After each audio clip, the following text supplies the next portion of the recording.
કેવું है शांति है तबियत केवी है એવું એમ? જમી લીધું એવું? શું બનાવેલું? ભાત બરાબર. હા જાત જ બનાવો છો જમવાનું કે કોઈ બનાવીને આલે? પોતે બનાવો છો એમ?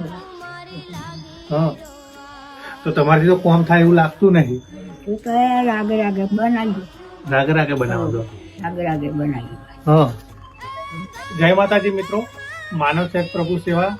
તો આજ રોજ અમે આજે પંચમહાલ જિલ્લાના ગોધરા તાલુકાના ગામ વાવડીમાં જે એક દાદીમાં છે જે અમે દર વખતે મુલાકાત લઈએ છીએ અને આજે ફરી મુલાકાત લઈએ છીએ એમની. તો દાદીમાં એકલા જ છે ઘરમાં અને જાતે જમવાનું બનાવે છે. એમની આગળ પાછળ કોઈ સહારો નથી. તો આપણે દર મહિનાની જેમ એમની માટે રાશન કીટ અત્યારે લઈને આવી ગયા છીએ. મિત્રો તમારી આજુબાજુ પણ જો આવું કોઈ હોય નિરાધાર ઘર તો અમને જરૂર જણાવજો, અમે તેની પણ જરૂર મદદ કરીશું. જય માતાજી.